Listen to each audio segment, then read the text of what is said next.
Supervisor Howard, would you lead us in the Pledge of Allegiance? Certainly. Please rise.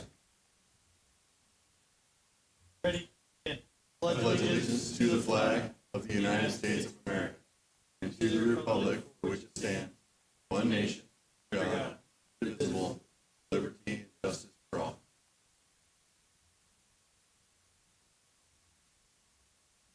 Introduction of new employees. Are there any new employees to introduce? Yes, Chair, there is one from the Department of Health and Human Services. Hello, Cheyenne Hogan, Deputy Director for the Behavioral Health Branch. I have with me Hin Suntan, who joined us as a housing caseworker. He's also Del Norte County's newest resident, I suppose. So we need to up the sign at the highway there. So he'll be working in our housing program a lot at our legacy, working with our clients to find shelter, housing, supports, all of the things in regards to that. And then just one thing that he's kind of helped us out as of yesterday and stuff kind of getting ready is our open house that is for the legacy this afternoon. So we have an open house and ribbon cutting from 3 o'clock to 5 o'clock today. Everybody is welcome to join us at 665 L Street. Thank you.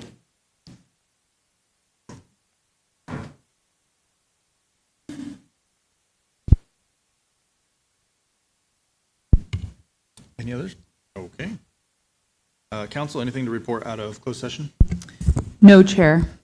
Okay, at this time, the chair requests any deletions, corrections, or additions from the board members to the agenda at this time. In order to add an item to the agenda, the matter must have come to the attention of the county subsequent to the posting of the agenda, and the matter requires action before the next regular board meeting of the supervisor, or the Board of Supervisors. We do have a few, so consent item number 5. This item is going to be pulled. It has the wrong attachment to it, so that one will be pulled from the consent. And on legislative and budget issues, item number 36 will be pulled due to it being a little premature for that letter. And then the Del Norte Solid Waste budget item number 34. The original subtotals listed for the fiscal year 24-25 were incorrect. The correct information will be listed on the agenda once the minutes are posted. And then I think that's all of them. Any others? Okay, seeing none, we'll do receive brief reports and announcements. Supervisor Starkey, do you have anything for us? Yes, I do. Thank you, Chair. In the last couple of weeks, I participated in the child support department head interviews, and I'm happy to say that we might be introduced to somebody today for that. I attended the Middle Mile Advisory Committee meeting, and while that's not necessarily related to my specific role here on the Board of Supervisors, I think it's important to let people know that the Middle Mile Broadband Initiative, the MMBI, is due to be complete by December of 2026. And what's happened is that our joint build partners have not been able to get their permits done through Caltrans. So we had a special meeting in order to really identify from each joint build partner what the holdup is, what the hesitations are, where they need help, because all in all, this is the state trying to do state business. We've got a $2 billion funding from the federal government that will leave us in December 2026 if we do not get this completed. So one of my jobs on that Middle Mile Advisory Committee is to hold feet to fire, to make sure that we're moving things forward, and we're doing just that. On a local level, YTEL is the Yurok Telecommunications Center. They have all their permits needed from Caltrans, and they're going to start putting fiber in the ground soon from Oric all the way to Crescent City. So we're covered, but I still have to represent all of the agencies in California. I attended a 4th of July planning meeting, and that is going very well. Please mark your calendars to participate in those festivities. We had the Forest Moon Festival, and I was able to be a guest speaker on that. It's Rebel Force Radio. They interviewed several of the local people, including Eric Weir, Ernie Perry, and myself. I got to tell a story about my father while they were filming Return of the Jedi here, but also kind of take some time to really boast about our area and how beautiful it is here. And all the people listening to that podcast will have an opportunity to hear about Del Norte County and what we have going on here. The Forest Moon Festival is turning into be something quite big. It was featured recently in the People magazine special edition, so we're getting a lot of attention based on that. And I just want to thank Cassandra Hesseltine with the Humboldt Del Norte Film Commission, but also the City of Crescent City and Lynette Braillard from our Visitor Bureau for the great job that they're doing. Friday night was spectacular. Kids were having fun. What I really like about the Forest Moon Festival, too, is as of now, it's really a local event. And so to see my own nephew out there having so much fun in the obstacle course for the Jedi Knight, whatever they do. I'm not a Star Wars person, but at least I didn't call it Star Trek when I was doing my interview, so. I attended the local behavioral health board meeting. We did approve the Mental Health Services Act annual update at that meeting, and that will come to the whole board here soon. But if any of you want a sneak peek, I have a copy of it ready for you to review. I attended the city council meeting. This I'm just beyond excited about. I was able to attend the groundbreaking ceremony for the new empath unit, which is attached to Sutter, and I was honored to be able to speak on behalf of the county for that unit. This is a unit that is going to be attached directly to Sutter Hospital, and it is going to be for psychiatric care. So right now, when we have mental health crisis, Del Norte County responded, right? We have now this mobile crisis unit, and we're working to get that to be a 24/7 response. But when people need to go to a hospital or sometimes jail, right, we need to be able to have options for them. So this empath unit is a way for them to decompress, to have some quiet time, to be able to get the treatment that they need, which in turn is going to get them connected to services quickly so that we're spending less on having them in acute care outside the area. Huge thing. This is the only empath unit connected to a hospital in all of California, and we're getting that done here. At that groundbreaking ceremony, the president of Sutter Health was here, Warner Thomas. He was present. He was encouraging with some new announcements. Now, they've made these announcements twice now publicly, so I feel like I'm not going to steal their thunder. Because at Coffee and Conversation this last Saturday, Mike Lane, the CEO of Sutter Coast Hospital, I'm starting to learn the difference. Sutter Hospital is different than Sutter Coast Hospital. Ellie Popadich, the Senior Director of Marketing, and Clark Moore, the Chair of the Sutter Coast Health Board, were all there at this Coffee and Conversation, and they confirmed these three things. They started a residency program. Many of us already know that. But the residency program has started. The first phase of that program, these new residents start in a bigger hospital, Sacramento County, and they begin their first year or two in Sacramento. Then for the last 2 years of their residency program, they come to Del Norte County. They will do 2 years here. So every year, once this is running, we're going to get 2 new physicians, residents here, doing their program. It's our job as a community to make them want to stay. That's how we're going to attract and retain these physicians to come to our community. So we're all going to put on our Sunday best, and we're going to make sure that we welcome them to our community, bring them in, have them participate, and so that they'll want to stay here in Del Norte County. In addition to that, they bought 6 acres behind Sutter Hospital, where they're going to be building workforce housing.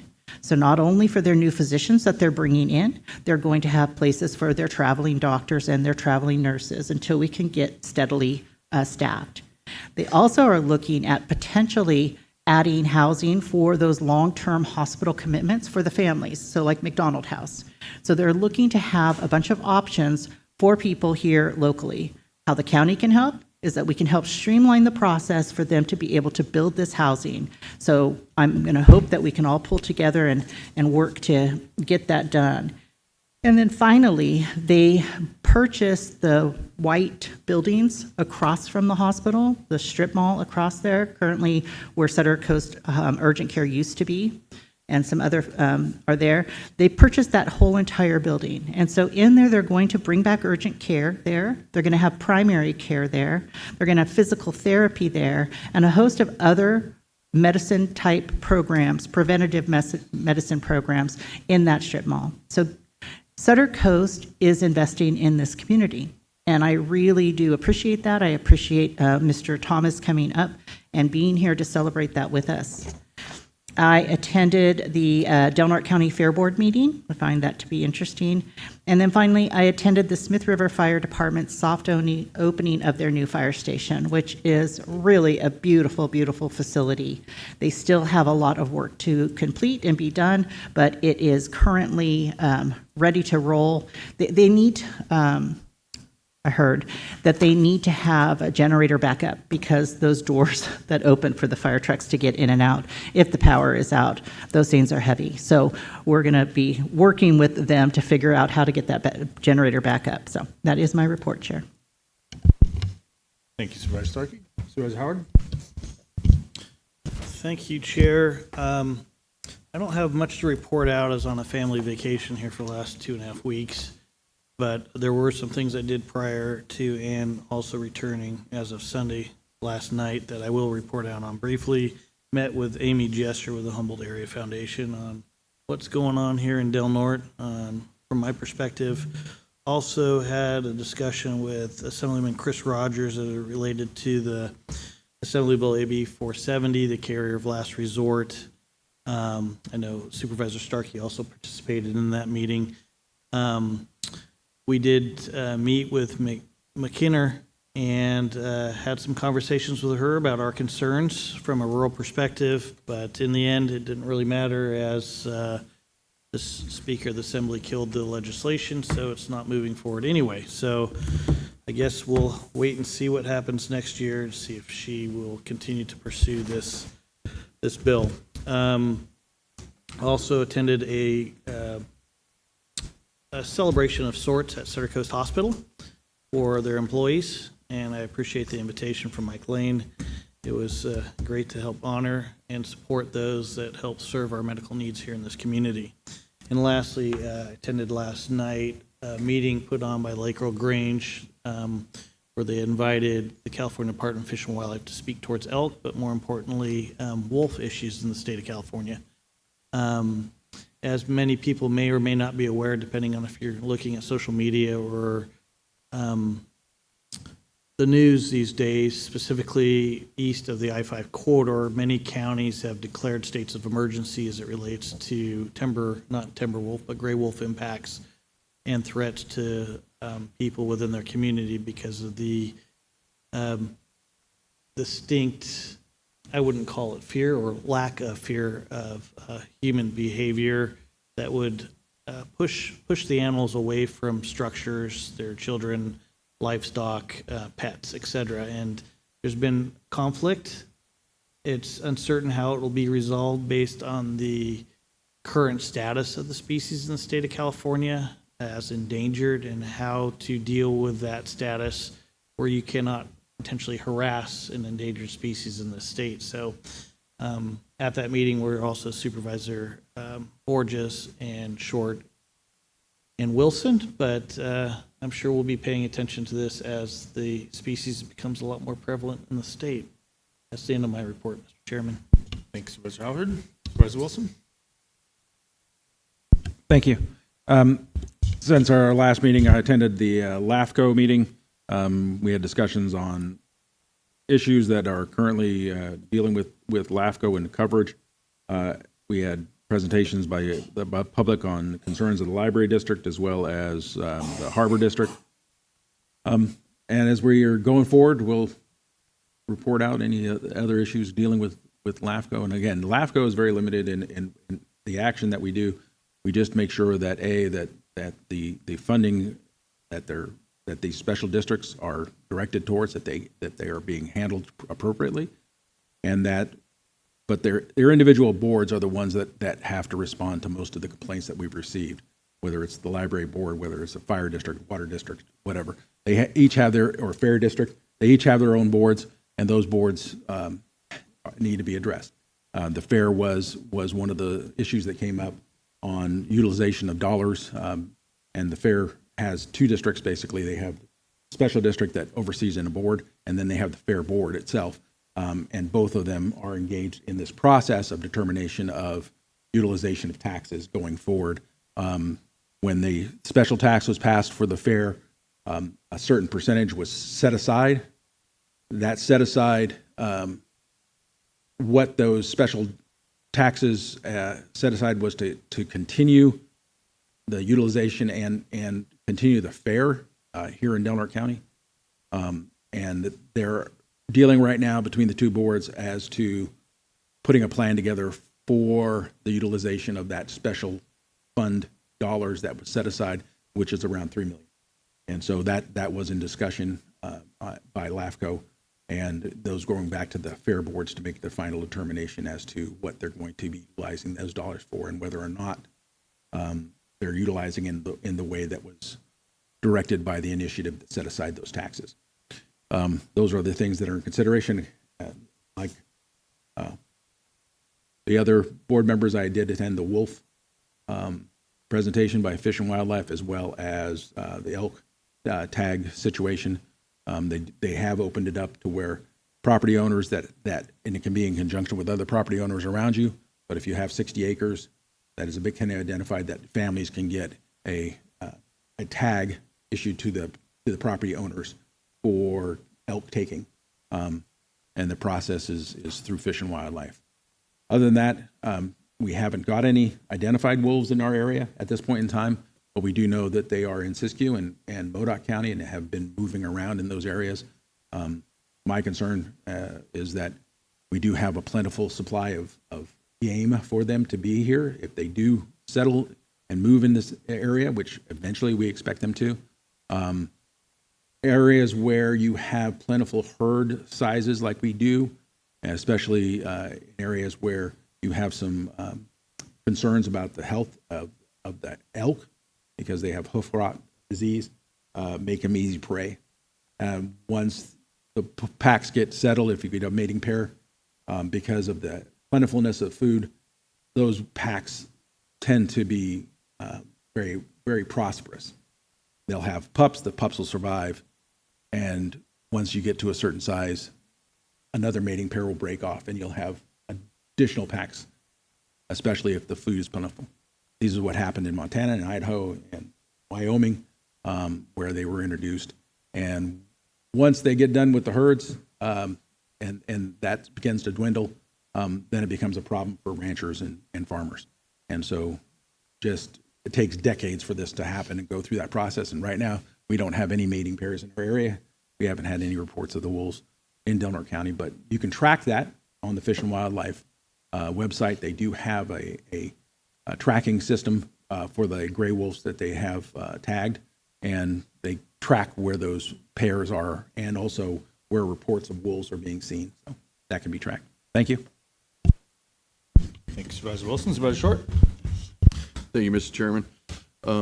I attended also the groundbreaking for the empath unit at Sutter Coast Hospital, and yes, I agree. It's a super exciting thing for Sutter Coast. I don't know if all of us remember a couple of years ago, Dr. Stutz, who had been working in the ER, reported that all but one ER bed was taken up by a mental health patient during that weekend that he was there. It really says a lot to Sutter Coast, and they're wanting to do something real to fix that situation. So good to see that happening. Also attended the grand opening of the Smith River Fire Department Station. That's another exciting thing going on in the community. They put on a great event there. They had a car show and music from I think it was Tsunami Swing they were playing. It was really a great time. Great accomplishment for Smith River Fire. It was great to be there. I participated in the Water Safety Day down at the harbor, and then the following First Responder Showcase, where Crescent City Fire and Rescue did a demonstration of the Jaws of Life and vehicle extrication. Crescent City Police Department and the SO did a demonstration with the police dog, the city's police dog. Our Sheriff Deputy Drew Good was the dog's chew toy for the day, and they put on a really good show. It was very, very cool.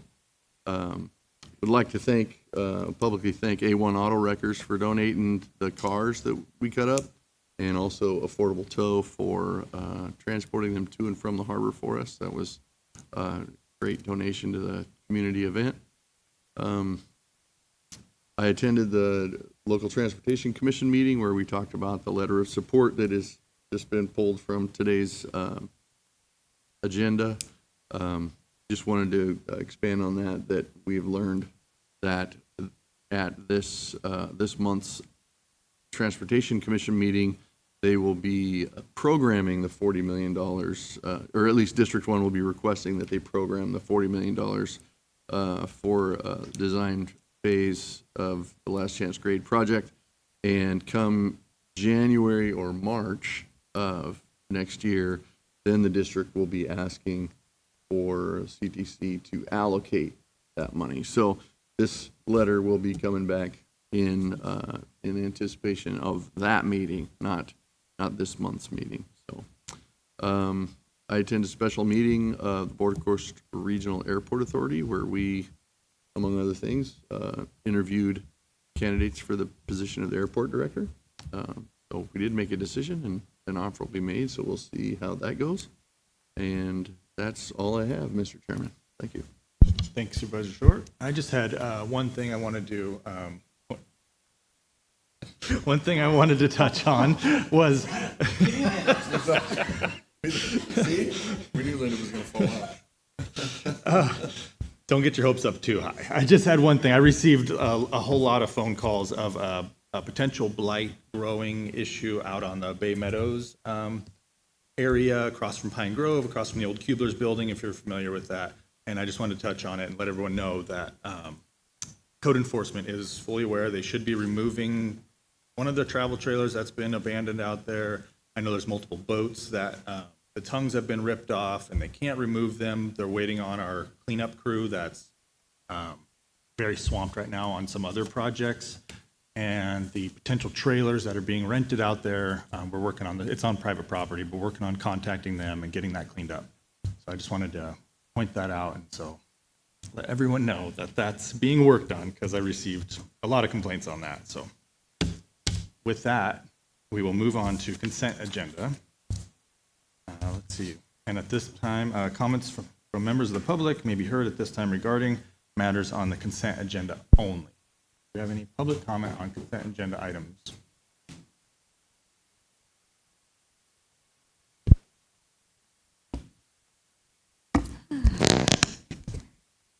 Good morning. Norma Williams, Chapter President, DNCEA SEIU 1021. On item 20, again, you're acknowledging that this county does not offer competitive wages to start a new employee at the initial step. What else is new? On item 21, this was on the travel policy. This was something that SEIU had proposed during the course of our last negotiations. It's glad to see that the other two groups agreed and that the travel policy is going to be updated accordingly. On item 22, that is obviously legislatively driven by SB 525. That's the only reason why it impacts certain classifications. So in case county employees are wondering about that, but the union will be addressing overall salaries during negotiations this year. In terms of item 18, well, I can tell you right now with the contract extension, we were aware of the fact that because of phase one, we're still waiting for the data from Gallagher. I'm surprised that it is being extended to that length of time, but we were assured by your county team that hopefully we would be getting the data soon. Yeah, okay. But still, when you're looking at adding phase two, that was something the union was not aware of until I happened to finally read it during the weekend and actually took a look at the attachment. And that is of concern. When you're looking at adding another $30,800 to an already $128,000 contract that you wish to extend, altogether, since 2016, over the past 9 years, in 2016, it was that salary study was approximately $100,000. 21-22, with the collective good, that was approximately $158,000. Now, with this contract extension as well as the addition of Phase 2 to October 31st, you're now going to be adding and making it $158,300. So overall, over the past 9 years, you will have spent over $400,000 to do a salary study. The first two ones you chucked, the board did, and county administration. And right now, despite the fact that you've made this part of your plan, and despite what your county team has told us, the Board of Supervisors and your county administration has a lousy track record when it comes to implementing salary studies. So we will negotiate with you in good faith. We'll meet with you in good faith over the results of this, but again, we don't really have that much faith in that you'll be able to do it. In terms of Phase 2, we do have some concerns over that. Despite what your administration team responded to us, we're still not satisfied with the responses. We don't really know why you want to do this data inquiry, only because of the fact that they say it's separate from the contract, from the COSA. We disagree. We believe it is. We believe it's only part and parcel. When you're going to be looking at the overall structure, not just salaries, but the organizational structure, you're going to be looking at job classifications. You're going to be looking at job duties. You're now going to want to add the EEO FLSA on top of that. Does this mean that you intend to change those? Really? Are you truly going to be following the FLSA standards? I'm not aware at this time that those have been changed by either the Fed or the state. So we do have some reservations on this, and as a result, we cannot completely agree with this item and cannot completely support this item, especially regarding Phase 2, because the union was not apprised of it well ahead of time to give us adequate time to review it, to evaluate it, and completely discuss it with your team. So again, you're spending a hell of a lot of money on something that, quite frankly, we are unsure you are truly, truly going to implement. The good faith is on our side. You have yet to prove that it's on yours. Thank you, Norma. Thank you. Any other public comment on consent agenda items only? Okay, seeing none, I'll bring it back to the board to either pull some items for further discussion or to make a motion to approve. I'll motion to approve, with Just the for- exception of 5. Okay, yeah, thank you, Supervisor. I'll second. We have a motion, we have a second. Kylie? Supervisor Howard, Yes. Supervisor Wilson, Yes. Supervisor Short, Yes. Supervisor Starkey. Yes. Chair Borges. Yes. That brings us to our scheduled timed items, our 10:25 public comment period. Members of the public may address the board on matters which are within this jurisdiction of the board. If you are addressing the board regarding a matter listed on the agenda, you may be asked to hold your comments until the board takes up that matter. Please limit your comments to 3 minutes or less. Do you have any general public comment? Okay, seeing none, I will close public comment. And that'll bring us to just about our 10:30 timed item.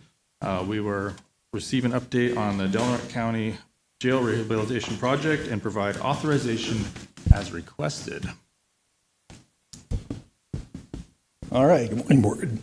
So we should have a presentation spooling up here. We'll give it just 1 second. And what it is, I'll go ahead and introduce the group of folks in front of you. So Randy Hooper, of course, Assistant County Administrative Officer. And I am pleased to be joined today by Devin Carter and Amy Pavlovich from NMR, Jeff Smith from Linders Construction, and Captain Kyle Stevens from the Sheriff's Office. And I believe the sheriff may be online. I'm not sure for certain, but I believe he indicated he was going to try. So he may be online. And just in the way of introducing this topic for the board and for the public, it shouldn't be new. We've been working on this for a few years now. And if the board recalls and if the public recalls, this began with kind of a blessing, which was a federal appropriation. I believe it was the fiscal 22 or 23 budget where there was congressionally designated spending that was requested at the time by Senator Feinstein. The appropriation was for $3.1 million, and it was specifically for the jail.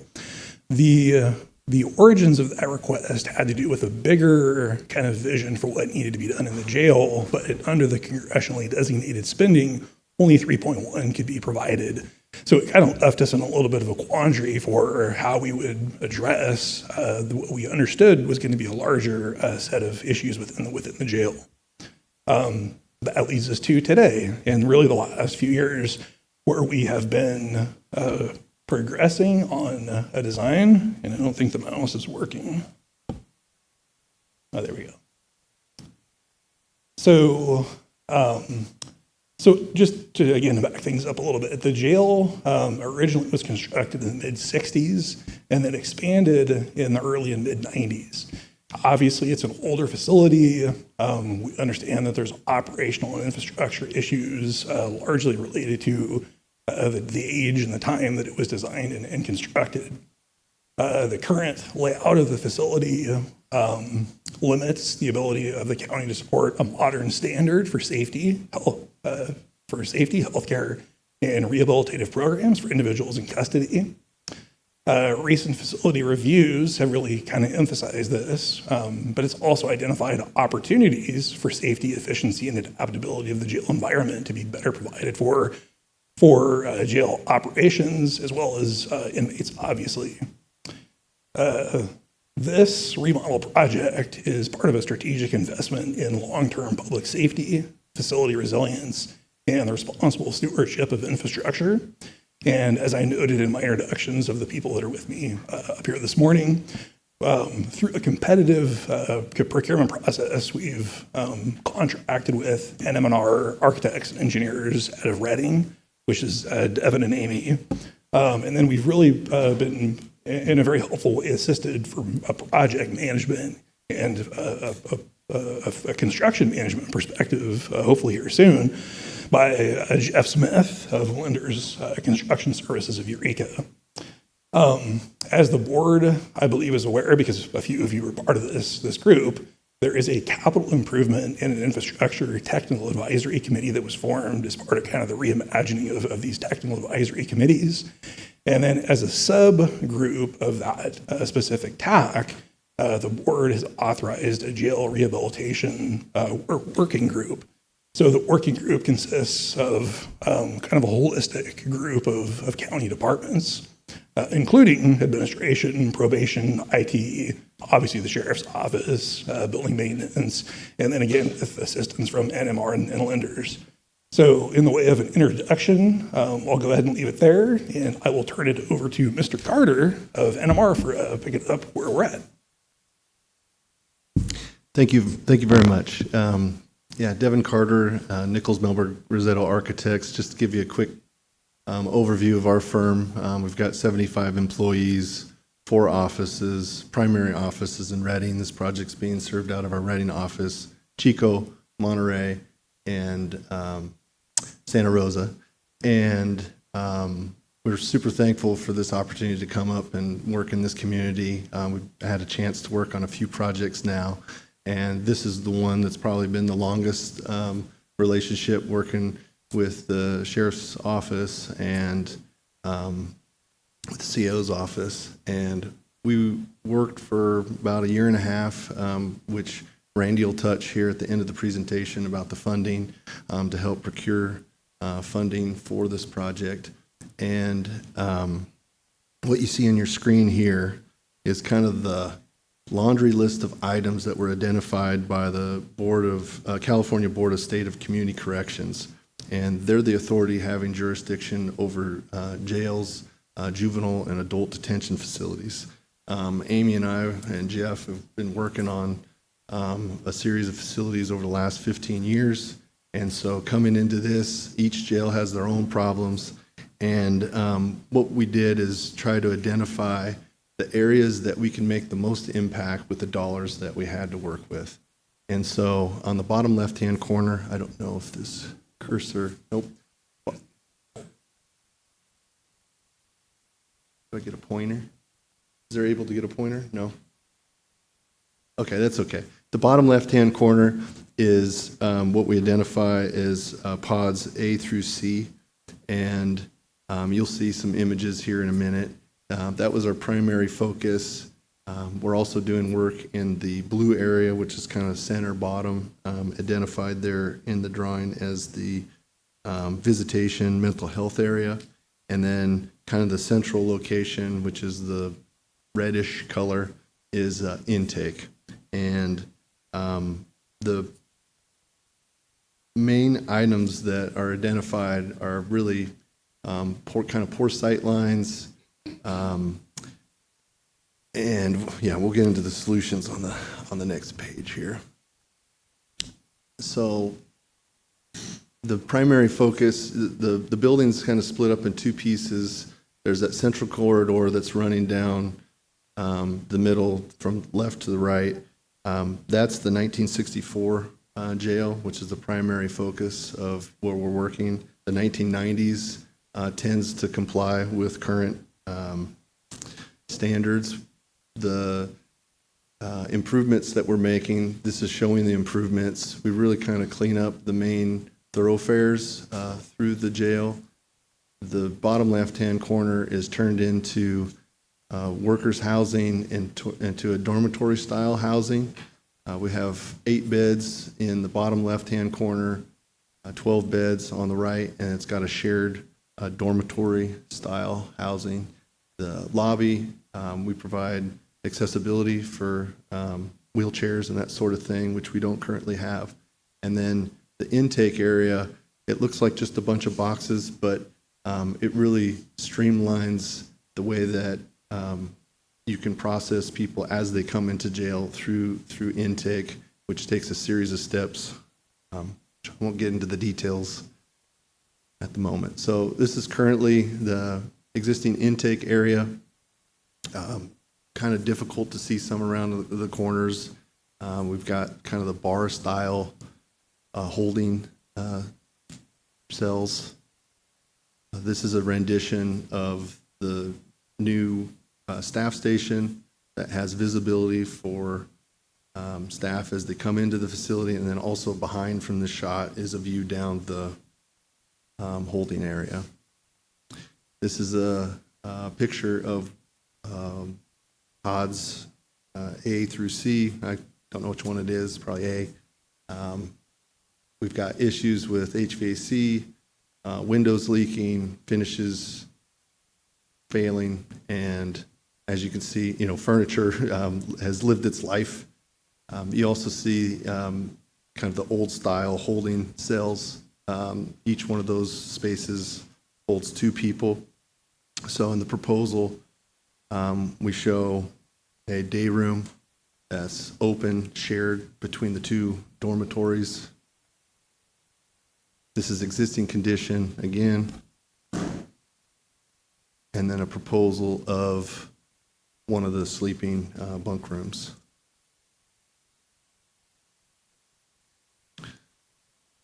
So I'm going to go through kind of a series of alternatives to kind of explain where we got there, and feel free if anybody wants to jump in, or if you have any questions, feel free to ask them as we go through this.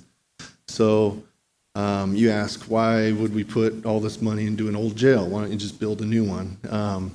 We looked at this. There's benefits to it.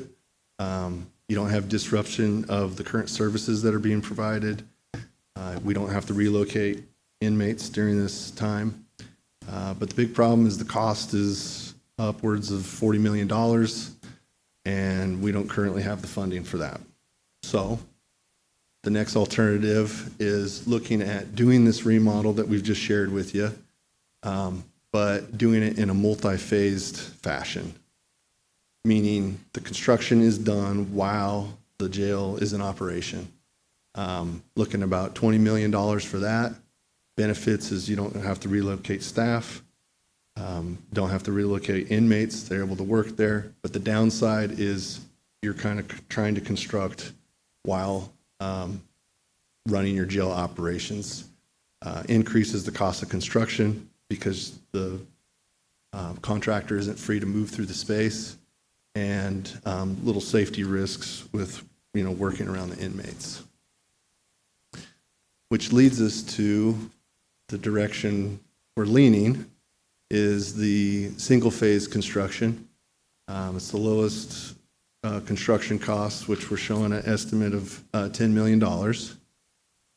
We're able to shorten up the construction time frame, and it pretty much gives access to the contractor to get in there and do the work. The catch with this proposal is relocating inmates from the jail to another location. So we looked at a couple different locations, a couple different options. So alternative one for relocating inmates would be to move the male inmates to Pelican Bay and the female inmates to Humboldt County Jail.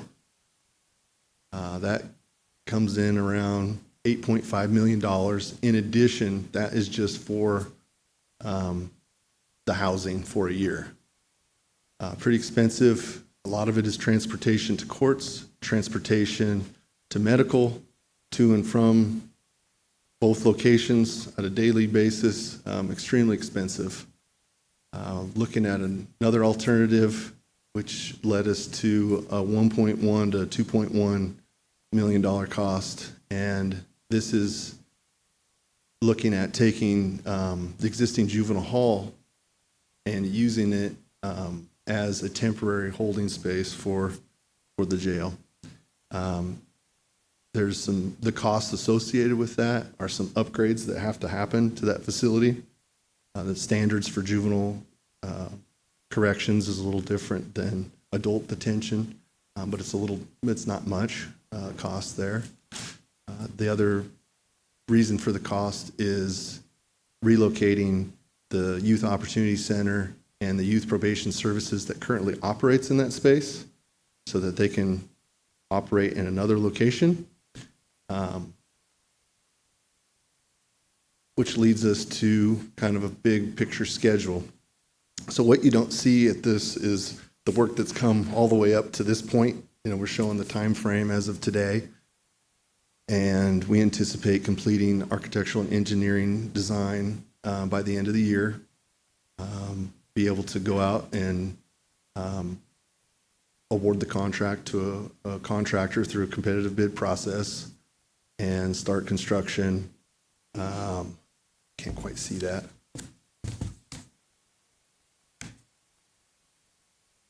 April of 2026. The middle area, which is kind of the green-blue color, is a series of items that are regarding the juvenile hall and relocating those services. And so we're showing a time frame that are overlapping the architectural and engineering services. And like I said, at the end, relocate to this temporary facility and start construction. So with that said, I'll pass that on to Ken Stevens. Can you read that? Okay. Nope. Other way. Touch. If you can't read that. Okay, so regardless of which approach is taken, there's going to have to be a reduction in inmate population. Depending on which solution we go to will change how much, but some of the things that we're working on in order to accommodate that is, we already kind of have a agreement with probation to home detention subjects that are qualified for that. We still need to have in place a overflow agreement with Humboldt and Pelican Bay. Even if we were to move entirely over into the juvenile hall, there are times when there will be intakes that are absolutely necessary, and we can't just sit at a cap at juvenile hall. The sheriff has been looking into setting up basically a sheriff's parole system. I've spoken to a couple of the probation officers about their ankle monitoring program and what their caseload looks like and what their actual day-to-day activity would be with that. Some of those, so, like, they use a third-party system to actually monitor, or basically to run the system for the ankle monitor. I'm sure probation would have more intel on that, but they use a service called Alcohol Monitoring System, or SCRAM service systems, which, from what I understand, provides the equipment and the actual satellite tracking, but the enforcement of that is still would need to be done by a sheriff's office employee. And of course, there's also a third-party risk assessment firm that they use to evaluate whether or not it's even appropriate to put somebody on an out-of-custody alternative sentence. And obviously, there would need to be an ability to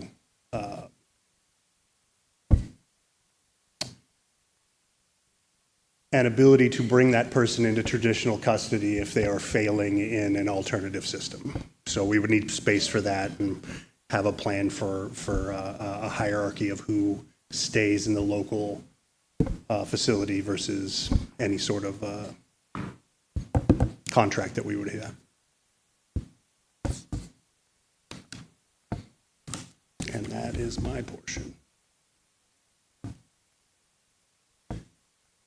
Thanks, Captain Stevens. So I guess back to how we pay for this. As I indicated at the beginning, we were fortunate to receive a little over $3 million from the federal appropriations. Subsequently, we've been appropriated another roughly $2 million in combined AB 109 funding and PATH funding. And as Mr. Carter indicated, an element of this project is addressing mental health services within the jail. So the expectation would be with the PATH funding that would be specific for those improvements. As was indicated, the total cost for construction, even on the most economic version, I guess you could say, of this project is going to be $10 million. So with $5 million appropriated, it leaves us with a gap. So how do we make that up? Well, we are, again, maybe fortunate in that revenue has been collected under Measure R. And one of the uses approved by the voters in approving Measure R was support for jail operations and justice services. So from a Measure R perspective, it's a very good fit. And then the other unfortunate thing perhaps is capital improvement funding, which the board has appropriated through the budget the last several years that hasn't been able to be fully expended, leaving some funding potentially available through capital improvement and Measure R, which could help us make the $5 million gap up. So what we are requesting today is really direction and authorization on some of the elements that were presented today. Number one would be what I just mentioned, which would be recommending the appropriation of designated capital improvement funding and unallocated Measure R revenues within this upcoming budget, subject, of course, to board approval. The second would be authorizing the sheriff to temporarily utilize the Juvenile Youth Opportunity Center campus during this project.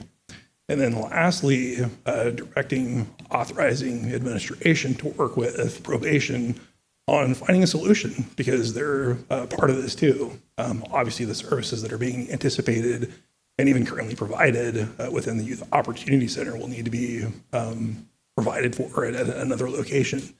So to get in front of that, we've already released an RFP for design services requesting assistance in putting together, what it could be to provide for the services that would otherwise be displaced out of the YOC that would need to be accommodated.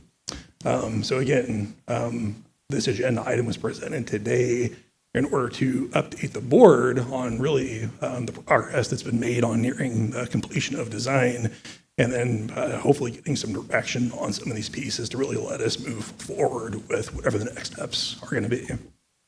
And that is all we have for you, and we're certainly available if there's any questions. Great. I'll open up to public comment first, and we'll bring it back to the board. Any public comment on this item only?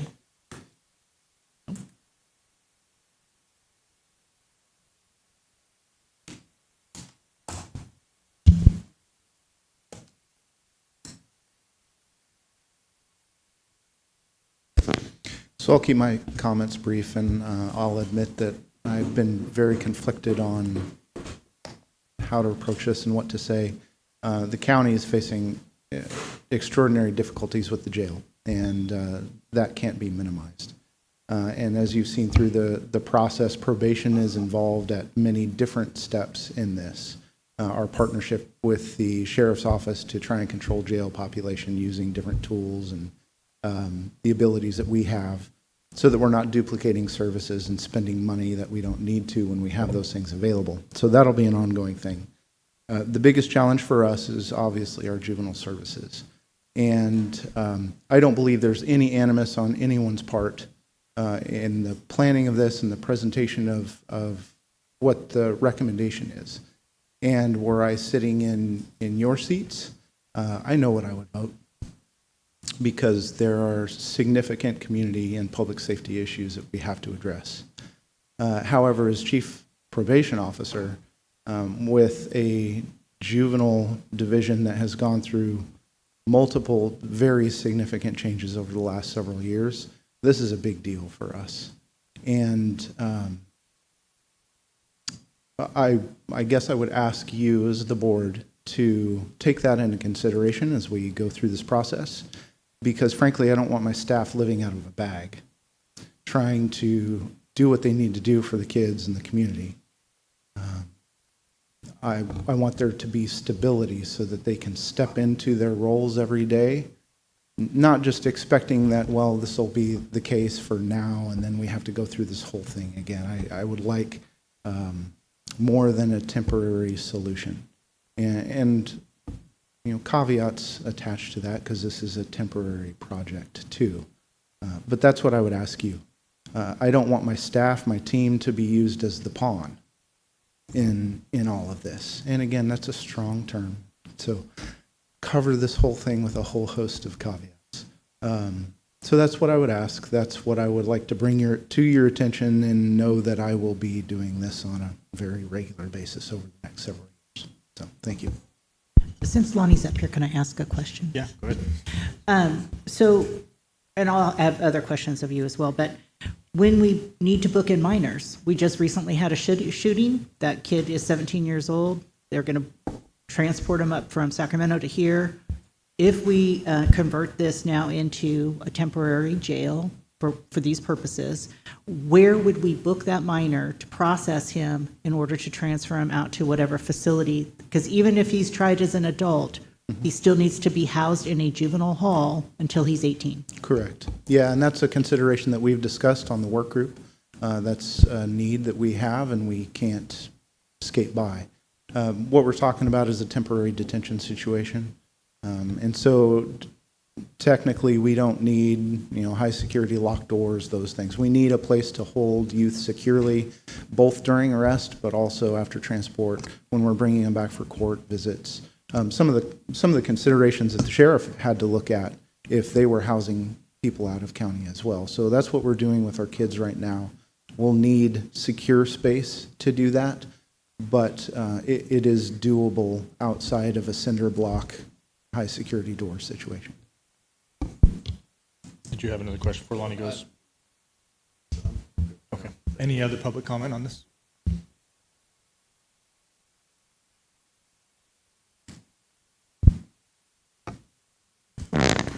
Norma Williams, Chapter President of the Union. I do echo the Chief's concerns, especially regarding staff.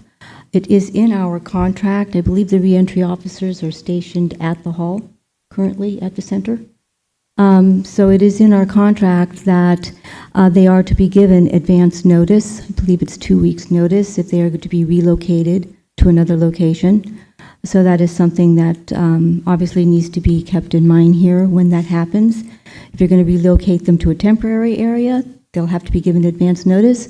If they're going to be relocated back, the same thing. So again, adherence to our contract is important. I do echo his concerns on the impact to staff as well as to our juveniles. And the union is always willing to work with the chief in order to mitigate any circumstances or any impact involving staff. So I appreciate your comments. Thank you. Thank you. Any other comments? Okay. Close public comment, bring it back to the board for questions or a motion. Oh, I have a lot of questions. Go ahead. And I don't know who wants to answer this, but currently, when we looked at this option of converting the juvenile hall to the jail, I mean, we've looked at everything with regard to this jail remodel. But when that was floated years ago, and correct me if I'm wrong, there was only really 40 beds available at the juvenile hall that could house inmates. Is that still the amount, the 40 beds? Can you come up to the mic so the people at home thinks? So there's currently still 40 beds, and that's what we would be, this temporary construction would, so that our maximum population at this temporary jail would be 40 beds. That's correct. And currently, we're averaging anywhere from 80 to 100 inmates at any given time. I believe in the recent months, it's dipped down towards 60, but yeah, that is the average year-round. Okay. And so then these additional 20 to 60 inmates that could we have an influx, things happen, right? And we were going to have to decide to keep the serious ones. Let's say we have 40 to 60 serious crimes, and there's not a work release program or a parole program or a home confinement program that they'd be suitable for. That overflow is what you're telling me would go then to Humboldt County. That's correct. Now, will this 40 beds in the juvenile hall, if we choose that option, would there be enough space there to do the classifications that you need to do? So I know a lot of times when you have a classified, let's say pedophile, or you have a gang member, or you have stay away, whatever your orders are, your classifications, is that a feasible option in that 40-bed juvenile hall? So currently in the jail as it stands, we have 10 housing units, and that gives us 10 buckets to place folks into. Juvenile hall has 3 designed housing units. It has some other space that could potentially be turned into like a dorm-style housing unit. However, at this point, I believe the intention is to not do any destructive maintenance or building project over at the juvenile hall. So we would still be constrained down to those 3 housing units. And some solutions for that, like obviously there would need to be one general population male dorm. We would need one general population female dorm and a administrative segregation dorm. So that would take up all 3 spots. Depending on what we could get our population down to with the alternative programs, or possibly even if it is more cost effective to say, continue to contract with, say, Humboldt to house our female inmates and we only keep males here.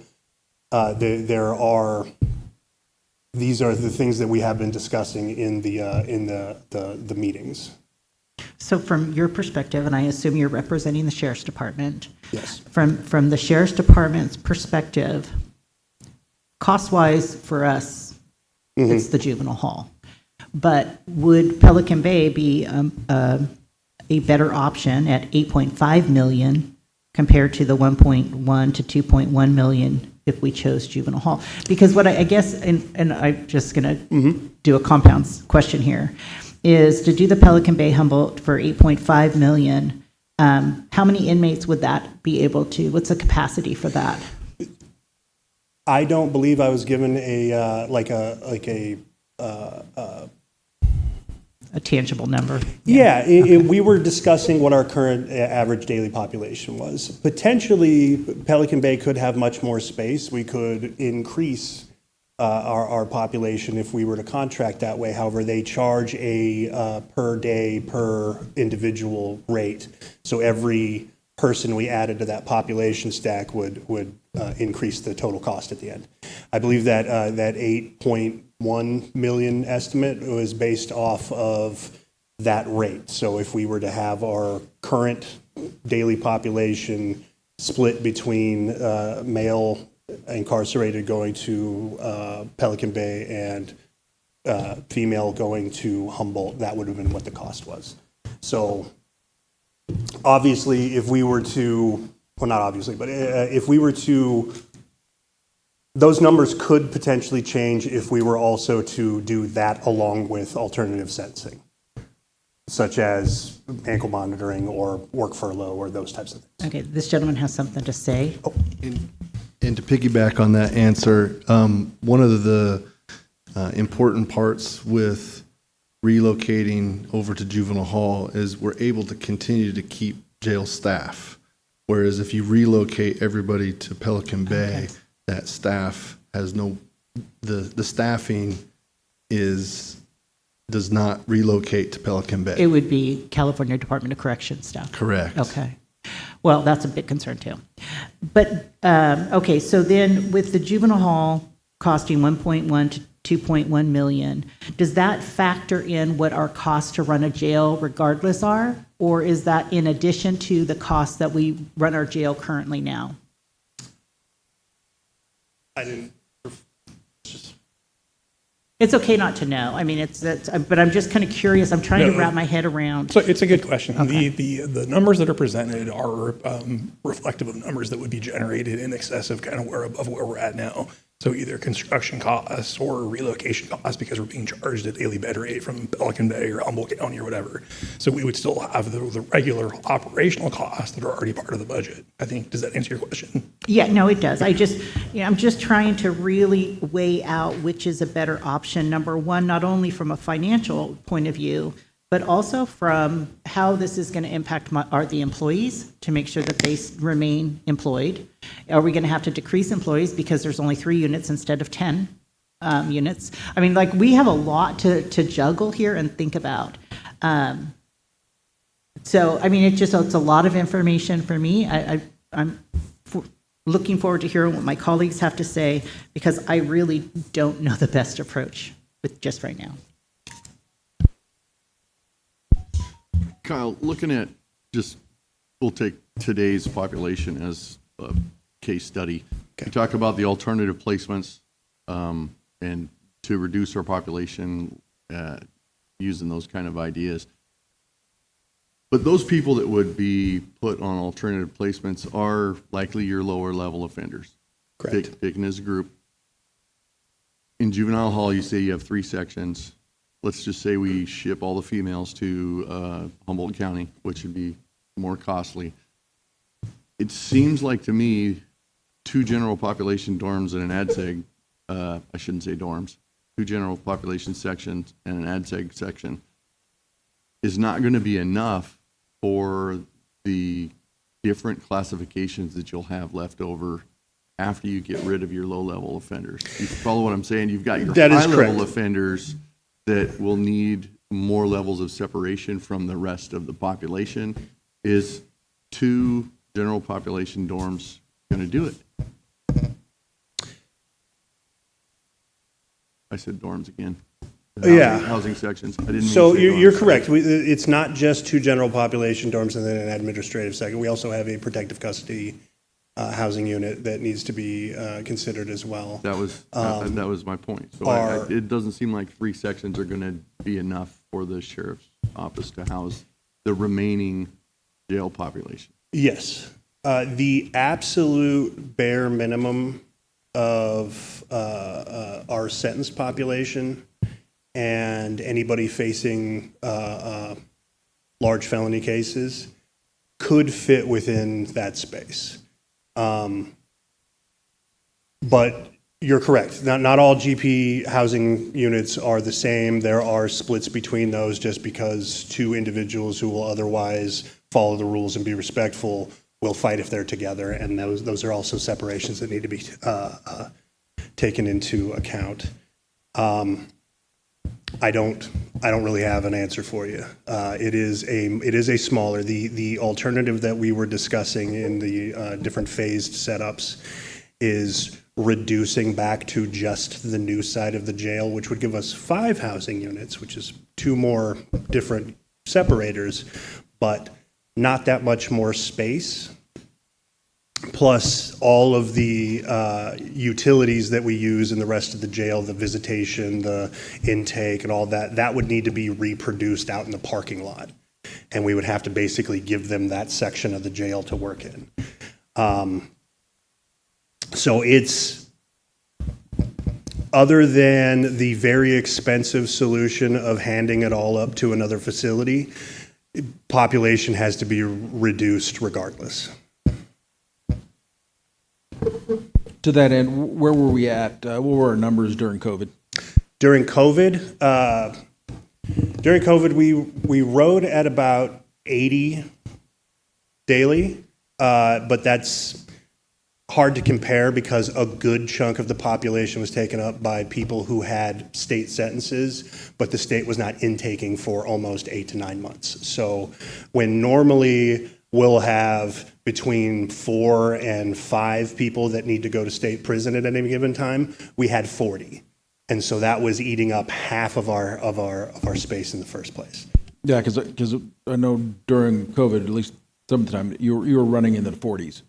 It did reduce, like, when the state would open up, a whole chunk of folks would leave, and we borrowed equipment from probation and wheeled and dealed with Humboldt in order to get all of our sentenced folks down to state prison, and that would dip it down, and then it would slowly start to climb back up. I don't recall exactly what the mandate was from the sheriff to keep it at, but it was much lower than the 90 to 100 that it had been before that. Yeah, because at least during this construction period, my estimation is we'd be running about the same the same population. The problem that you got 40 beds, but you don't really have 40 beds. Yeah. As soon as you start putting females in, then that takes up one whole dorm, whether you have 1 or you have 20. And so it does add complication to it. Mm-hmm.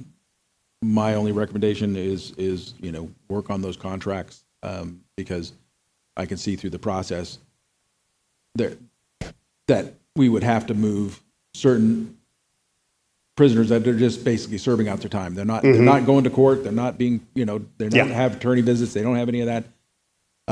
That we would be, if Pelican Bay survives, that would be the place we could put them. At least if we had a contract. Yeah. And so, or Humboldt. But again, whether it's female population, whether having those contracts available and having that option available, I think is going to be absolutely necessary as we go forward, because you're going to have availability should the numbers creep up on us, and you never know, when that's going to occur, and it makes it very difficult when you have those that are in the court process, as you well know, because they have to go to and from all the time. Yep. As opposed to those that are just sitting out their time and waiting for the clock to turn over.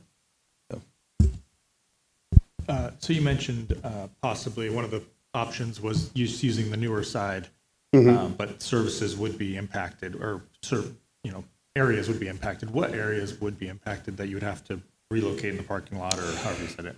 Everything but the kitchen. So there are housing units back there. There's hallways. I believe part of the discussion involved pushing a new door through the sally port into that hallway so we could essentially seal off the old side and give that over to the construction crew. But we'd still be obligated to provide visitation for family. There is no parity for intake on that side, so a hypothetical would be to move the sally port out into the parking lot and then reconstruct an intake booking area in what is currently the sally port.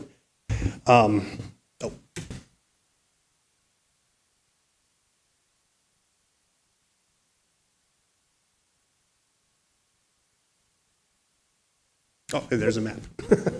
So if you imagine that building as being a square attached to a rectangle, the rectangle would be sealed off and given over to the construction on the bottom part of the picture, and the top part would be all we had to operate out of. Is there an option for, say, like a hybrid where you still use juvenile hall, say for visitation, intakes, booking over there, and then just when you had somebody that needed a certain, location, whatever, you just hauled them over? Well, I mean, it would be more transportation, obviously, but it would save us from transporting to Humboldt or transporting to the It did, it was brought up, the staff ratio to inmate population. 2 officers and someone to operate the cameras and the doors is a minimum to operate. And I would need that in both facilities. So, and it essentially would double staffing requirements. If even small municipal lockups, just like inside larger cities, they'll have city lockups that are just there for sobering or to stack folks until they're ready to be actually taken to the proper jail. Still needs at least 2 officers to operate. So currently what we have is 3 officers and a sergeant and a tech. So we would either need to split that across both facilities or increase staffing. And with technology, is it not possible to have the same person at the jail monitoring the cameras and the doors over juvenile hall? Is that not a possibility? Yeah, I don't think that's legally allowed. Otherwise, you would see more like third-party monitoring agencies that would contract into places like this. You need the electronic monitoring is allowed to be supplemental. It cannot be the primary monitoring. And the other problem they're going to have is part of this new construction is basically replacing the HVAC system and the heating, cooling system, the water system, et cetera. My other question is, I didn't see it in any of the discussions, any of the plans. Are we putting a newer, or a as opposed to, because we don't have one, are you putting a security system in there, cameras, et cetera, on the old system, on the old side? Yes. 'Cause it doesn't exist now, so. Yes. That's the plan? It is. Yes. Okay, good. And just to touch on kind of the flow of people into the space, the blue area on the top right-hand corner, just below that, there's a gray box, and that is the vehicle sally port. So that's where an officer will pull in. They come into the hallway, make their way over to the reddish area in the middle. That is kind of the heart of the operations when it comes to coming to jail. And so we're disrupting the whole center, welcome to jail set of steps. And so without that, it is very difficult for jail staff to operate while that's all under construction. So the temporary, in which we looked at this option, was putting a couple modular buildings out in the parking lot there to provide medical services and for intake, which is a possibility. And I think one of the things that I'd like to pull back on the schedule real quick, if I can get to it. So we feel very comfortable about the solution within the jail. The thing that is not resolved is this transition piece. And so as you see here, this relocate juvenile hall services, that first bar, that's a series of studies of really jumping into figuring this part out. We haven't figured it out. Once we do, we'll come up with design concepts. That work will then be, out to bid, contractor going to build it, and it's going to be a combination of juvenile hall. I mean, if that's the direction we're going, combination of work at juvenile hall, combination of work at the jail, and maybe combination of relocating to Pelican Bay or Humboldt County. So I think, for me, going to juvenile hall makes the most sense. The facility there, it would clean up, make construction much easier, which all sounded great until we get down to there's only 3 possible segregations. But you guys feel that that's going to be enough and you're going to be able to make that work? Because that kind of puts a real okay, we're going to do all this, but then still not be able to do the proper job. and I think I might have alluded to it earlier, but like that would be the primary solution would be juvenile hall. The other things that were mentioned, the contracts with Humboldt, the contracts with Pelican Bay, the alternative sentencing programs, all of that still needs to exist. But that is the most expensive version of that is the most expensive component if we were to go all in on Humboldt and Pelican Bay. Or if we try to go all in on alternative sentencing, then that's just not going to be beneficial to the community. So some parts of all of these plans are going to need to be implemented. What we're trying to argue here is that the best place to put the majority of our effort is into the juvenile hall. Okay, so by going to juvenile hall, our employees will still be working. Yes. Their jobs would be safe and secure. We'd have to adjust a little bit for these contracts. Maybe the females go somewhere or whatever. That's what I'm understanding. And kind of the flip side of that is if we stayed in the current jail and built these outbuildings or whatever that I kind of alluded to earlier, we would still keep our staff, but that'd be a pretty rough life, right? We're dealing with construction every day so that would be really low quality of work environment. Yes, and as I believe the first slide showed, the more we're in the construction crew's hair, the longer that will take and the less we will get for the money we're spending there.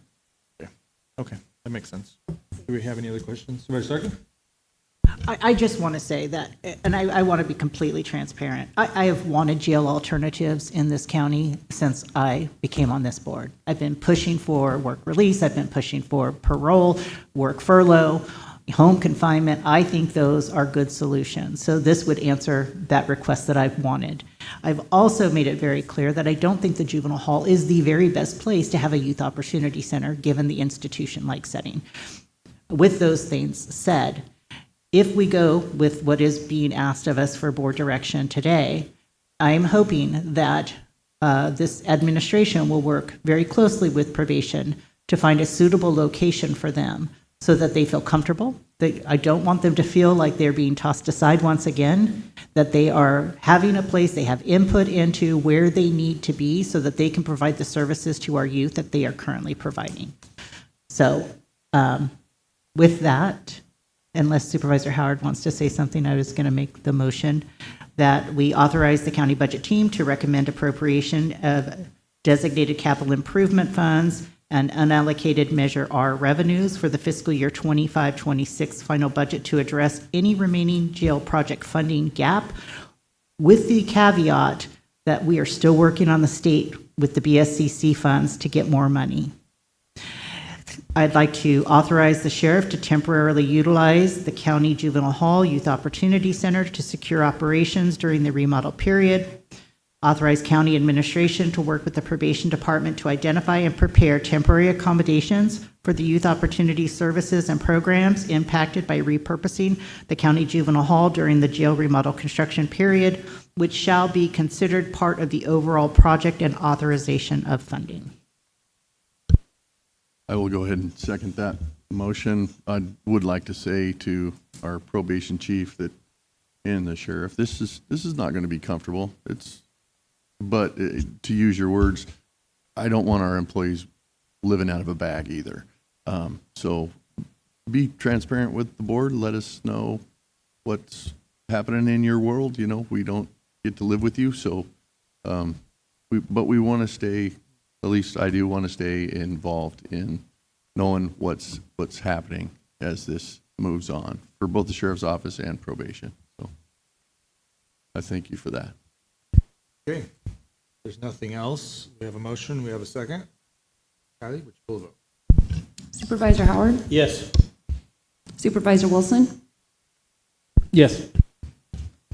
Supervisor Short? Yes. Supervisor Starkey? Yes. Chair Borges? Yes. Okay. Thank you for that presentation. Takes us to our 10:40 timed item, receive a fiscal year 24-25 quarter 4 strategic plan quarterly progress report update.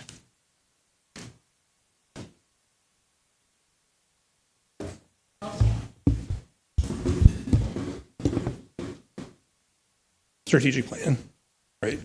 Okay, sorry. All right, we have a presentation for this too, and I'll try to keep it briefer.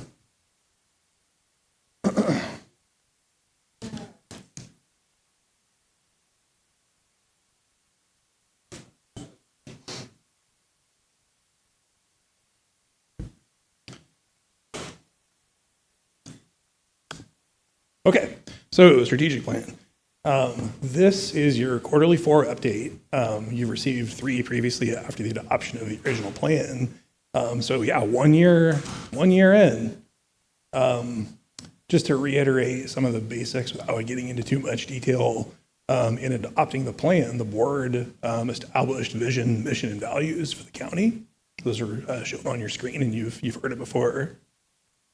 The plan was structured kind of around a 3-lens perspective, coalescing into action items at the innermost level, goals kind of in the middle, and focus areas most broadly.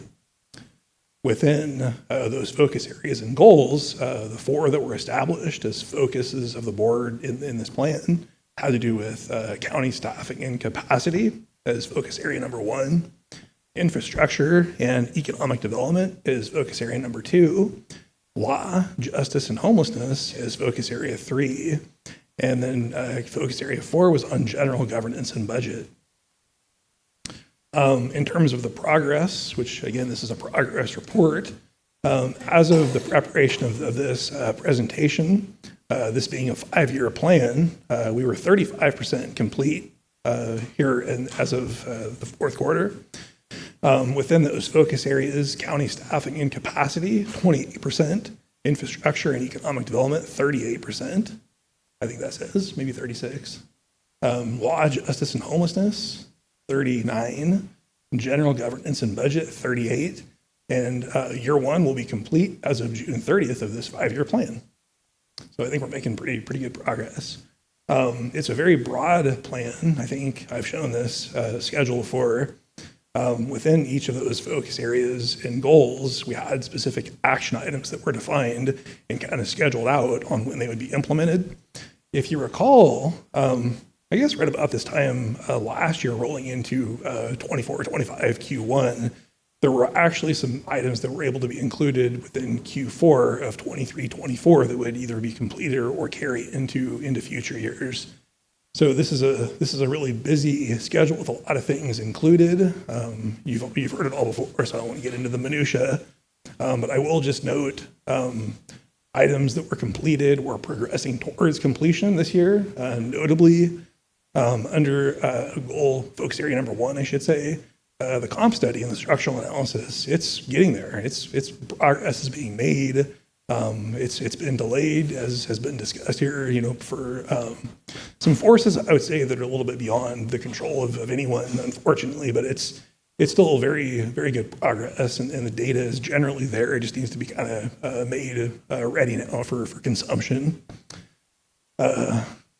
Under focus area number 2, creation of an HR department and a risk management department. That has been completed. That's a huge step for this county. It's never existed before this year. So kudos to the board for that.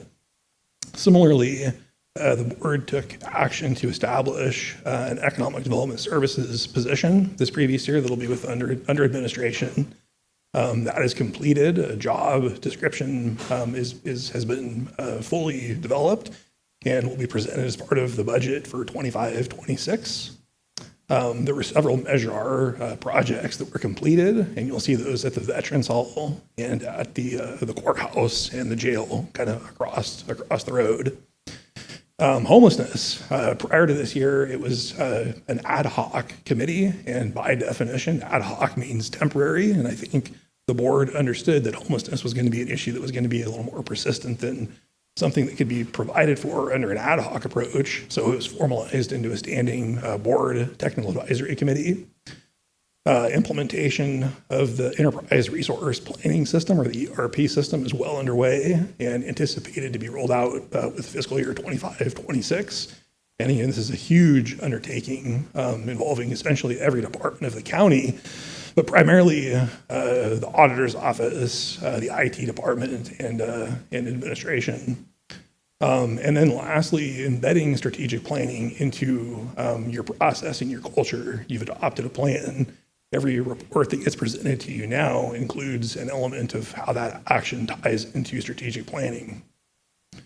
But, not everything has been so good. There has been some slippage. I'll note personnel policies, the microgrid assessment, the Pike Field Improvement Project, and improving the indigent defense public defender system. There has been some slippage, and hopefully that can be corrected moving forward. But those items will be carried forward into 25-26. The Technical Advisory Committee has met after it was kind of reformulated and formed some recommendations for the board, which can be considered today. Number one had to do with short-term vacation rental ordinance and whether that was still necessary or not. I think largely in light of progress that's being made in creating housing within the community that even a few years ago didn't seem to be happening to the extent that it is now.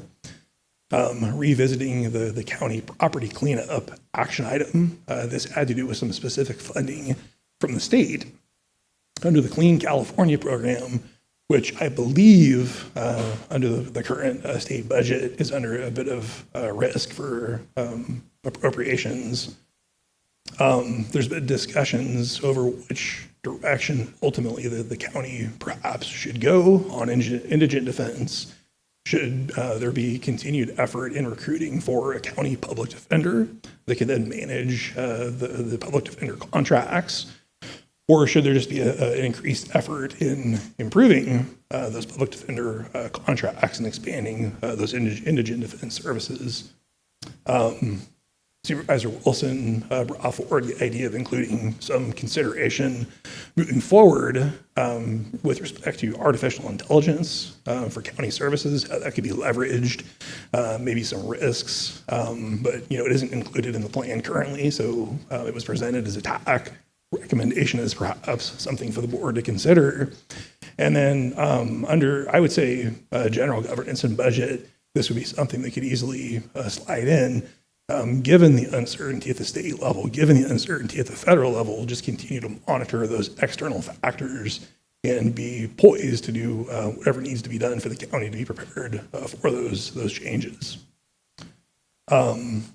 Fiscal year 25-26 action items that have been scheduled and already included in the plan include the county surplus, lands inventory. This had to do with housing. The short-term vacation rental ordinance, which the board may or may not want to continue to maintain in the plan. Formation of a capital improvement team approach, similar to what we do with the budget. The county property cleanup program, which I noted may not have the same funding available as it did when this was originally included. The county fee schedule update, an OPEB or other post-employment benefits management policy, the executive administrator model for the county, an assessment of JPAs that the county participates in, and then lastly, a comprehensive cleanup of the county's code. So as far as your update for today, that's all I had for you, but again, certainly available if there's any questions or anything you'd like me to scroll back to. Okay, thank you, Randy. I'll open this up to public comment. Any public comment on this?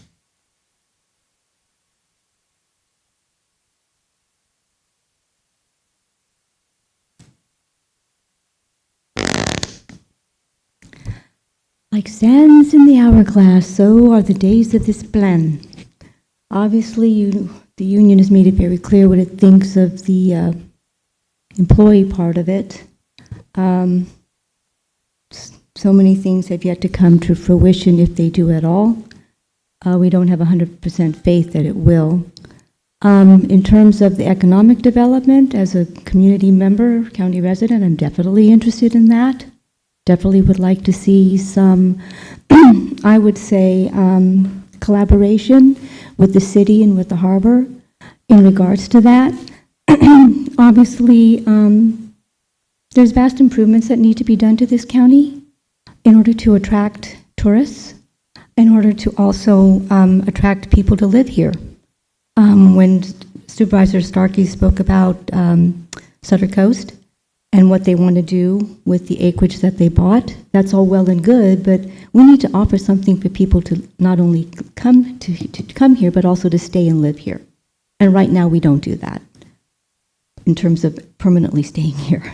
Tourism-wise, yes, but actually permanently staying here, no, at least not in my opinion. I think one thing that you should take a look at in terms of your fees is your TOT. It's low compared to Humboldt, compared to other counties. TOT is 10% compared to 12%. And you complain as to why you're not getting enough revenue. That's one of them.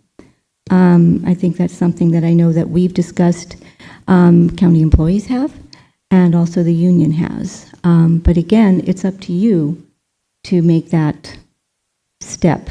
I know that if you can sell it to the community in a way that lets them know that this is going to bring revenue in, it's not a negative, it's a positive. And I think that's something that we should try to do. But again, it's your plan. I don't know. I would love to see this community thrive for the people who live here, especially for our youth who live here. But you need to offer something more.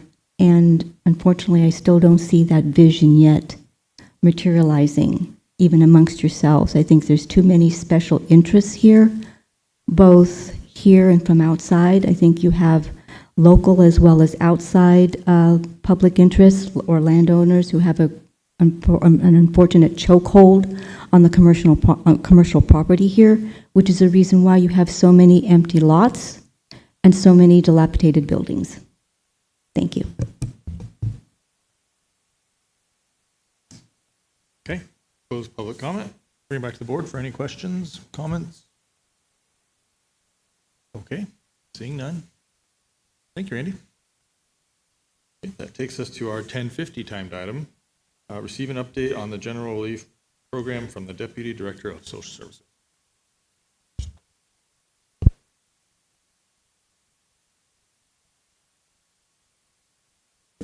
Good morning.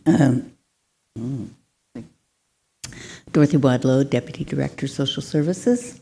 I wanted to give an update on the General Relief Program, and we gave a presentation of the programs under public assistance. It requested additional information on the General Relief. So it's under the Welfare and Institution Code of 17000 to 17030.1 that every county will have a general relief program to support the incompetent, poor, indigent persons and those incapacitated by age, disease, or accident, lawfully residents therein, when such persons are not supported or relieved by their relatives or friends, by their own means, or by state hospital or other state or private institutions. We came up with a new resolution. Wrong way, huh? So in collaboration with County Council and the director at the time and program managers from Public Assistance Employment and Training, we came up with a new resolution because in December of 2018, Legal Services of Northern California contacted the county on behalf of a county resident, requesting that we comply with the applicable GR laws in the Welfare Institution Code. County Council, the director, and the program managers met and reviewed the existing 1993 General Relief Resolution that set the maximum payment for one individual at $307 a month. In 2019, a new GR resolution was presented to the Board of Supervisors that amended that policy and procedures for providing general relief to the indigent persons of Del Norte County. This resolution, number 2019-033, establishes a maximum payment for one individual at $317.20. This included a personal needs payment of $117.20 and a housing allowance of $200. The individual is not eligible for the housing allowance if their housing needs are being supplied to them at no charge by someone else.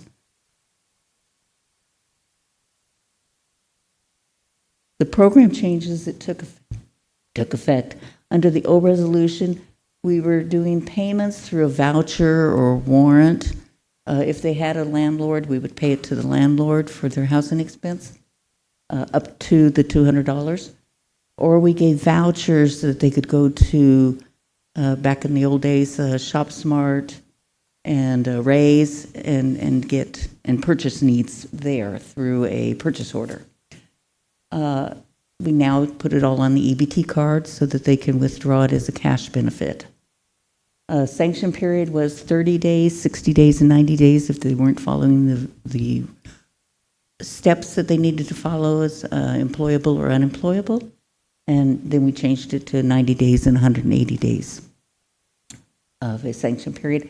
And the application, we were not prorating any benefits, but if they came in after the first of the month, then we would prorate that month if they were granted.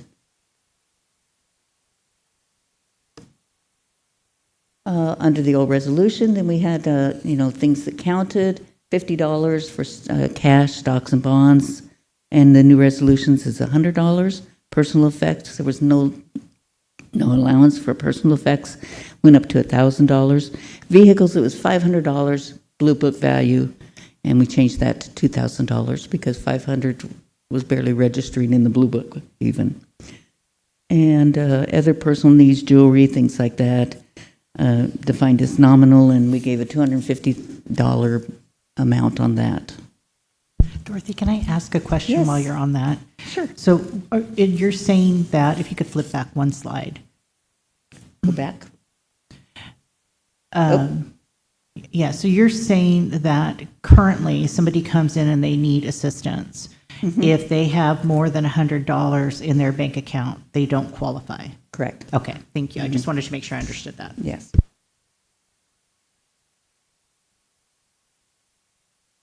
Am I going the right way? Yes. So employable, they're able to work. We assign them to Job Club, which we have over at the Workforce Center. Our staff goes over and does Job Club with the CalWorks people, welfare to work. We establish a case plan.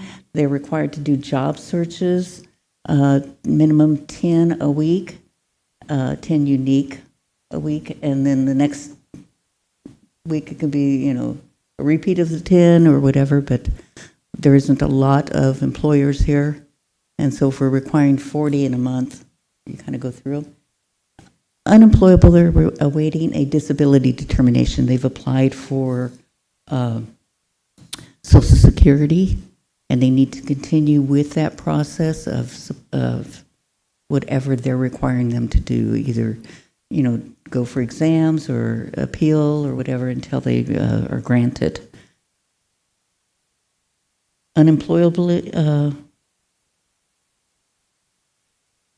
Employable are only eligible for 3 months out of 12.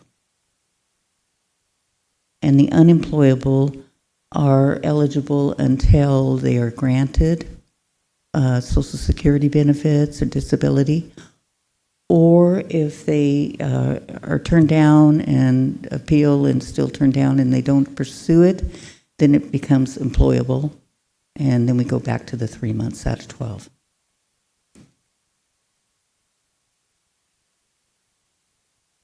Rolling the dice here, but don't know where I'm going.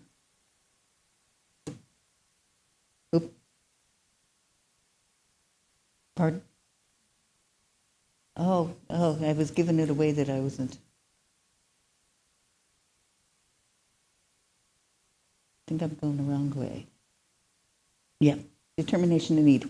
So we have a $200 housing allowance, $117.20 for the personal needs allowance, which equals the $317.20 total benefit. If they are living with somebody that's supplying their housing needs, then they do not get that $200 amount. If they have rent or something that we could help them with up to that $200 amount, but if there are other people in the household, it gets reduced by the number of people in the household. And if they're living as homeless and not living in somebody's home and they're homeless, then we give them that $200 need, because they may still need to get propane, heating, sleeping bag, the different needs that they would have for living outdoors. General relief is a loan. They sign a lien, and we file the lien with the county recorder's office, and it is notarized, and once it's paid back, then we do a release of lien. And they can set up payments, or if they get granted through Social Security Administration, we have filed a paper with Social Security saying that they are on general relief. And whenever they get granted, then Social Security will notify us and ask from what date, so it's the date of that signed paper, from that date to the current, have we given them in general relief, and then they will take that out of the back pay of the individual. And so we have been reimbursed to an extent on those. Dorothy, going back to your last slide about the housing Yes. allocation, if it's, somebody lost their job, can't make rent, I need the 200, is that given as a voucher to the landlord?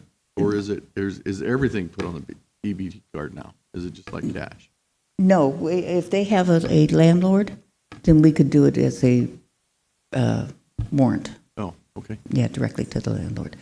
And giving them the remainder of the amount. So if it was $150, we'd give $150 to the landlord and give them the remaining $50 on their EBT card probably. Oh, okay. I go the wrong way? It's different than sitting at your desk rolling,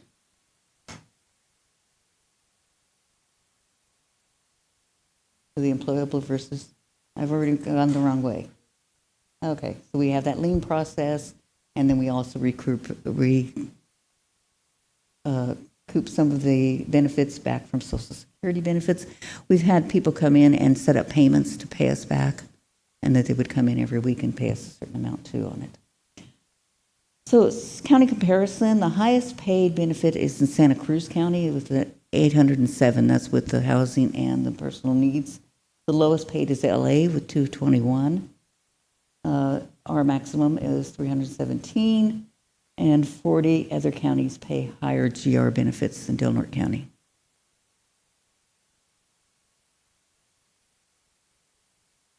Do I have any questions? I'll open it up for public comment first. Any public comment on this? Okay, seeing none, I'll bring it back to the board. Any questions or comments on the presentation? Could we advertise Santa Cruz? Just curious. My only concern is going forward, especially on the vouchers for the residents. Now that we will shortly be opening up the shelter as well as, and we have the legacy, that we make sure that those that are staying at those get those, if they're on general relief, that they get those dollars sent to our facilities to offset their costs. I just want to ask a question. Yep, go ahead. Just to be clear, though, if you're able to work, you're employable, the maximum a year that you can get is 3 months. Three months out of 12. And that's $1,426.60. That would include housing if there was something available. And that has to be paid back. Yes, it is a loan. Seems very small, but thank you. Oh, where did you get that $1,400 amount from? She multiplied 3 months by the 317. 317.20 times 3. I used my calculator, so I know it's correct. Do you want to double check that, Matt? Everybody looked at me like I was crazy. Oh my gosh, hold on. I want to double check it. So 317.20 times 3. Sorry, I want to correct that. It's 951.60. So I only even smaller. graduated high school, but I mean. Any other questions or comments? Okay, great. Thank you so much. Thank you. Okay, we will go down to general government. Item number 27.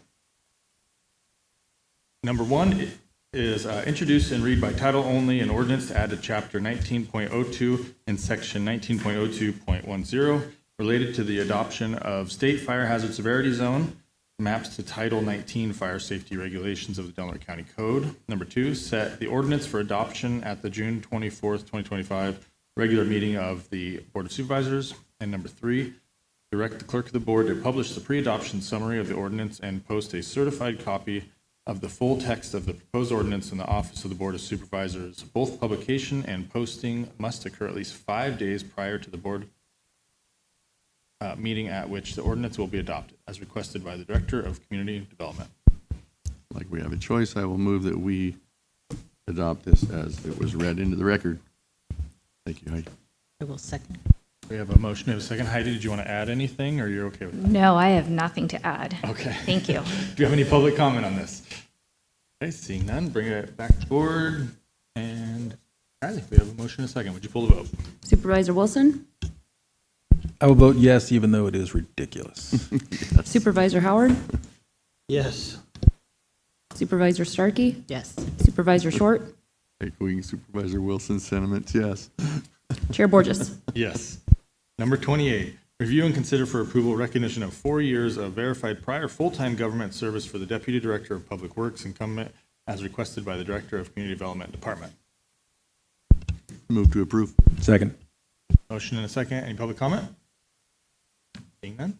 I just want to clarify, if I could, Chair. Absolutely. This is just for vacation only and not for longevity. All right, thank you.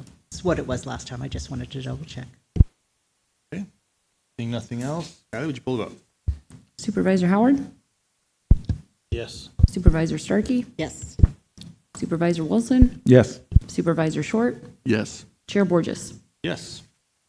Coming down to number 29, appoint Angelica Hernandez as the Director of Child Support Services at Range A13, Step A of the appointed department head salary schedule, effective June 11, 2025, as requested by the Board of Supervisors.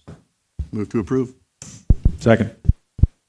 We have a motion, we have a second. Do we have any public comment? None? Kylie, would you pull it up? Supervisor Starkey? Yes. Supervisor Howard? Yes. Supervisor Wilson? Yes, congratulations. Supervisor Short? Congratulations, Angelica. Yes. Chair Borges? Yes. Woo! Okay, that takes us to budget transfers.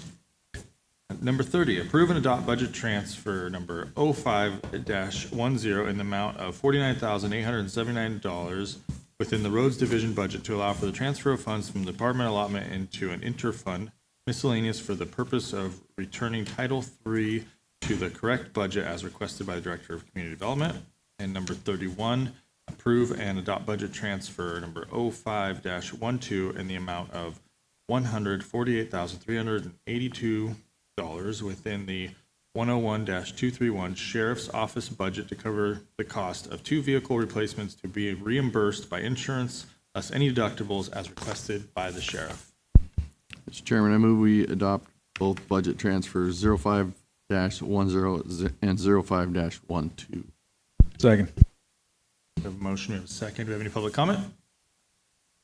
Seeing none, bring it back. Kylie? Supervisor Howard? Yes. Supervisor Starkey? Yes. Supervisor Wilson? Yes. Supervisor Short? Yes. Chair Borges? Yes. Okay, legislative and budget issues. Item number 32. Review the letter transmitted by Supervisor Howard to the county's federal delegation urging congressional support for continued funding and protection of the Essential Air Service Program pursuant to Section 1.60.010.E of the Delaware County Administrative Manual. Make a motion to approve. I'll think second. Are we approving anything here, or are we just reviewing it? Just to review. Any Go public ahead. comment on item number 32? Could you guys rescind your motion? I rescind my second. Rescind my first. Thanks. Do you have any public comment? Seeing none, bring it back to the board for any questions or comments on this. Just thank you, Supervisor Howard, for being on top of this, submitting the letter. You're welcome. Okay, that take us down to item number 33. Receive a legislative update, AB 1014 from Rogers, Caltrans Speed Limit Authority, as requested by the Assistant County Administrative Officer. So just real brief. So AB 1014, your sponsored bill, has passed the Assembly. It passed the Transportation Committee. Supervisor Howard gave testimony, passed appropriations, and passed a floor vote, 62-0. So pretty good. It's on to the Senate, and I had a Zoom meeting yesterday with the Transportation Committee analyst, Isabel, and it sounds like they don't expect there to be any major issues. We have a co-sponsor, the Sane Roads Committee or something like that, that are supportive. There's one registered opposition, which is a driving club. It's reducing speeds. Again, Transportation Committee, appropriations in the Senate, and then a floor vote, and then to the governor's desk. So we'll keep you posted. No action. Randy, quick question. I haven't heard from Assemblyman Rogers yet. Has anything been scheduled for a committee hearing with the Senate? Yes, June 24th. June 24th? Yeah. All right, thank you. Okay, any public comment on this item? Seeing none, nothing from the board. I think we move on. Item number 34. Review and discuss and take possible action on the proposed budget for fiscal year 2025-2026 for the Delaware Solid Waste Authority as requested by the Director of Solid Waste Management. And if we recall, this had the original subtotals listed for fiscal year 24-25 were incorrect. Correct information will be listed on the agenda once the minutes are posted. And Ted, welcome. If you could explain what those changes are, that'd be great. Thank you. I'd be happy to. I believe you all have a refreshed copy. Essentially, part of our review, I appreciate the county CAO pointing out that the subtotals from the previous fiscal year labeled as fiscal year 24-25, those subtotals were just carried over as numbers, and so the subtotals were incorrect. Neil noticed that, pointed that out, so I've corrected them here. It's important to realize that none of the budget line numbers that were approved have changed at all. So the specific budget lines and those numbers are the same as have been reviewed by the authority board. The process is, as a joint powers authority, first the budget for the next fiscal year is proposed to the authority board. After they review it, then it is presented for potential review by to the city and the county. And if you have any specific comments, those are really helpful in writing and attending to the board meeting, but I'd be happy to answer any questions if you have them today. Okay. Well, I'll open it up for public comment first. We'll do that. Seeing none, bring it back to the board. I'll move we approve and adopt the budget as corrected. Second. Okay. We have a motion. We have a second. Kylie? Supervisor Starkey? Yes. Supervisor Wilson? Yes. Supervisor Howard? Yes. Supervisor Short? Yes. Chair Borges? Yes. Okay, that takes us down to our last and final item. Should we take a break? No? Yeah? No? Okay, fine. We'll do the last one. Item number 35. Receive copies of letters provided to state legislators from the Director of Health and Human Services per section 1.60 of the Administrative Manual as requested by the Director of Health and Human Services. Those letters have been received, and we'll open that up for public comment. We do have one. Come on down.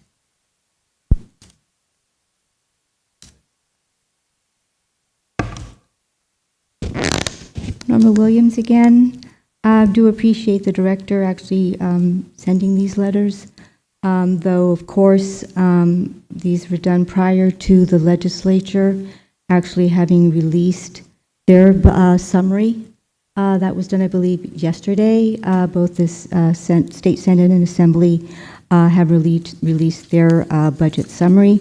I know that in terms of the FERS, that was reduced down to 9 million as opposed to 12. So I think at some point it would be wise in a suggestion to the director to at least address what the legislature budget solutions are in response to the governor's May revise, as it relates to all areas within our department, as well as the other department heads and the board as well. So, like I said, it was released yesterday. Thank you. Thank you, Norma.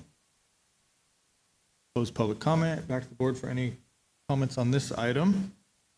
And then if we recall, our item number 36 was removed, but Supervisor Short, you had a comment or two to Yeah, make I on just that? wanted to say to the group that Caltrans District 1 had asked us to call in and make public comment, and they have also asked that we not do that for the June meeting as well. Wanted to make that clear, that if you happen to put that on your calendars and intended on still calling in, they asked that we not call in for the June meeting.